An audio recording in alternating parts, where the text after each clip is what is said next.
Well, hello, everybody. This is Universal Truth of Mankind. I am Dave, your host, and welcome to Kabbalah 101. Faith. We hear this word thrown out so often.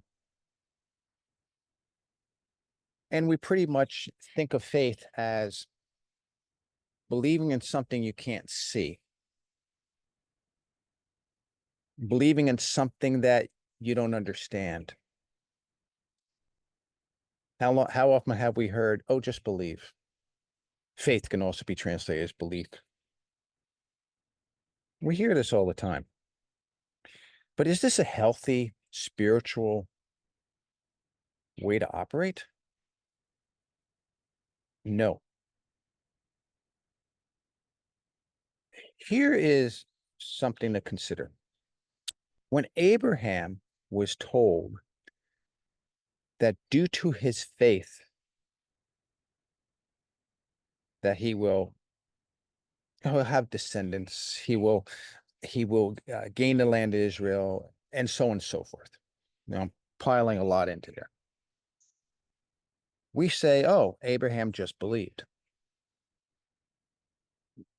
Blind faith is typically what we're asked to do.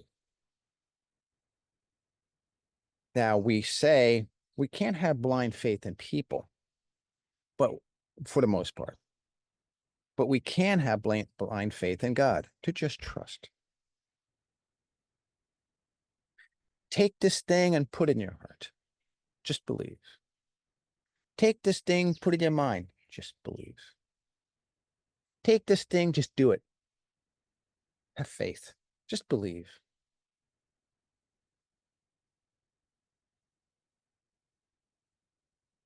That's not what we're taught as students of Kabbalah or what Kabbalists teach. Here's how it works. In order to have faith in the Creator, you have to know the Creator. Yeah, I did say that. You may be stepping back. Oh, wait a minute. I don't know the Creator enough. How can I have faith?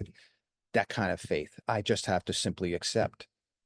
The only blind faith, and it's really not a blind faith that we're supposed to accept, is, does God exist or not?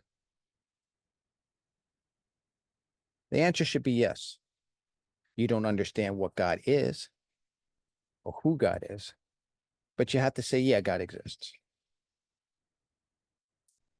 But that's the starting point. You start a relationship with the Creator. Abraham walked with God until he was given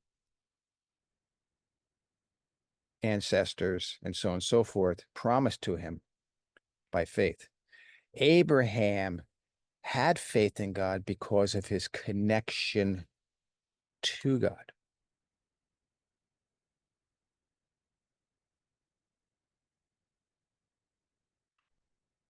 God is my partner. I am God's partner. God created me for a specific purpose with specific talents. Male or female, doesn't matter. What purpose were we all created for? At the end of the day, meaning the end of this current existence,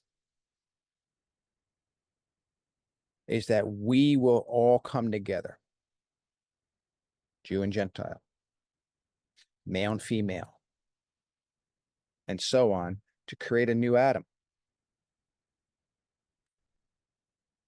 That's what we're meant to do. We're not talking about physical level here. We're talking about metaphysical and spiritual. We come together as one.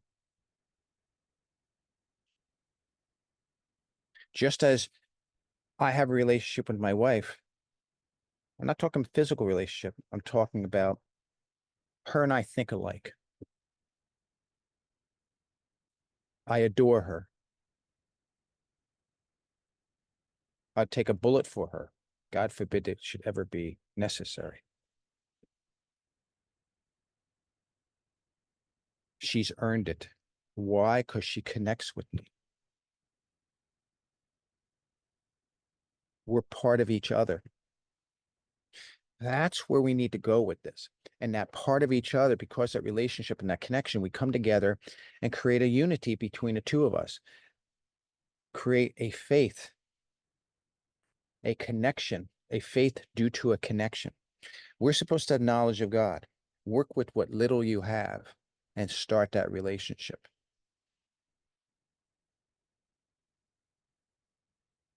Just like you have a relationship with a friend, male or female, just a friend. You get to know that friend. You put into front of a court of law. Let's say we're talking about adultery. Someone puts me in front of court. You've been sleeping with. My wife knows me enough to say, that's a crock of crap. I know him too well.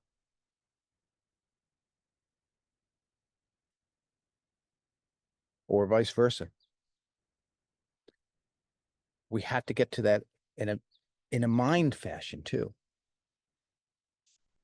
to create the faith between each other, between us and the Creator. Often people call this the 11th Sephirah. The Sephirah is created by us. Some say, oh, you know, these 10 Sephirot chart is missing the 11th. No, it's not. Some would say, oh, there's supposed to be 11 here. This is an error. No, it's not. That 11th da'at, the 11th Sephirah, da'at, is something we create.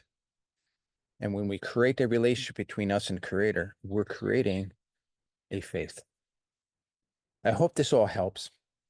Apologize for a little bit lengthy, but you see where I'm going with this. You take care, everybody.